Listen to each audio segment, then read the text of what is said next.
Hey guys, here's a quick little video on a recent purchase which was a bit of a gamble because this is a picture tube and it was listed as untested. Not only that, but it was still sealed in the box.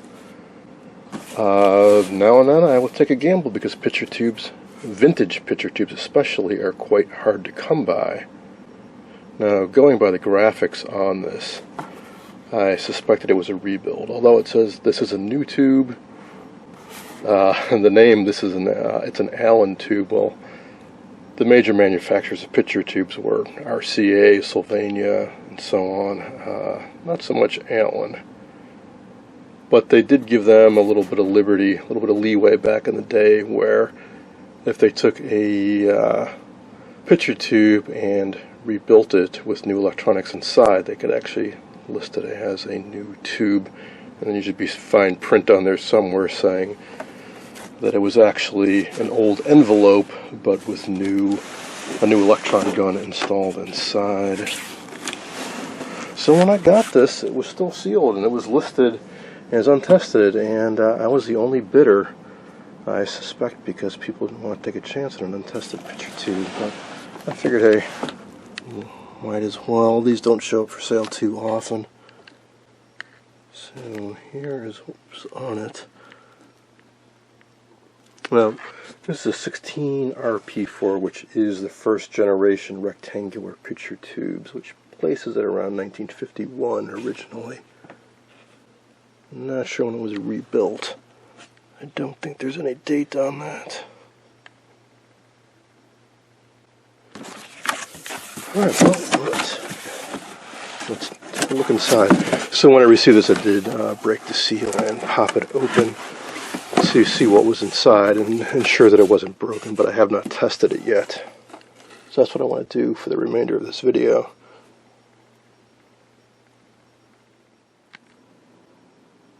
So there she is. Certainly looks new. It's got a very nice Aquadag coating on it. Here's a label with a serial number and all, but it has a very telltale sign of a rebuild.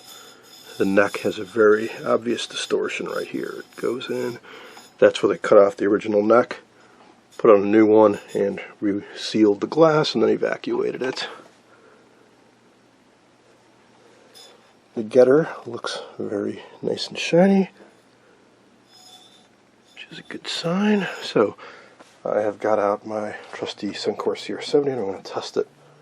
Oh, and something else, if you haven't seen an early first-gen rectangular picture tube, they had very thick glass on the face and very flat sides.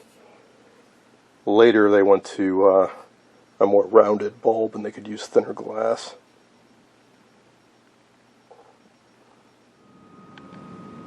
So prior to this type of CRT that was introduced, I think around late 1950, all the picture tubes were round, because that was kind of the limits of manufacturing technology.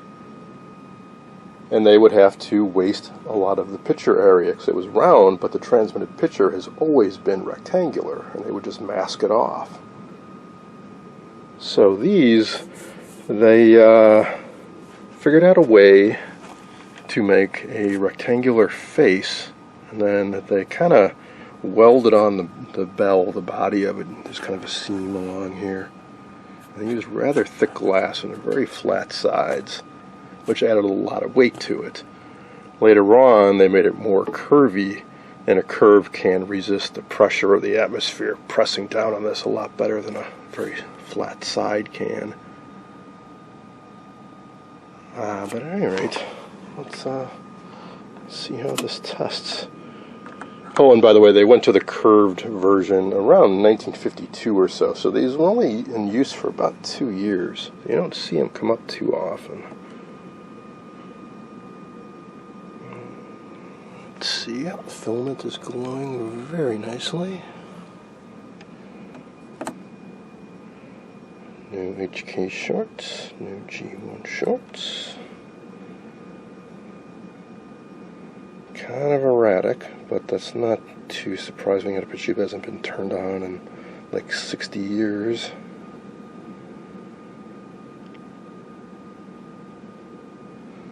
The idea, let it run for a while, kind of burn off junk that's contaminated the cathode.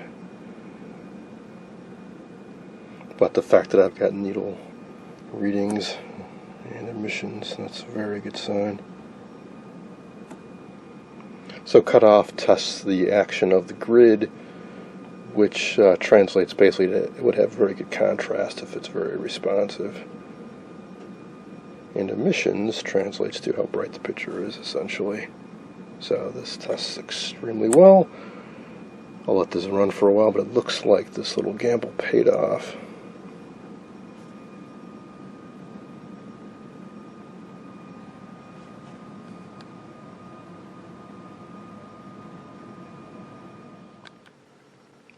I've let it run for about 15 minutes now, and it's settled down nicely. Great cutoff response, and excellent emissions, and rock solid life test. So that was definitely worth the gamble. I say gamble because, well, these things have to get shipped. Well, a few gambles. One, it wasn't tested. The box wasn't even opened, and then there's a possibility of damage in shipping. And trust me, I've both received some duds and some broken picture tubes. If at all possible, buy from somebody reputable, do a local pickup, have it tested before you finish the purchase. But in this case, I got lucky, and I hope you enjoyed this look at a rebuilt 16 RP4 from around 1951.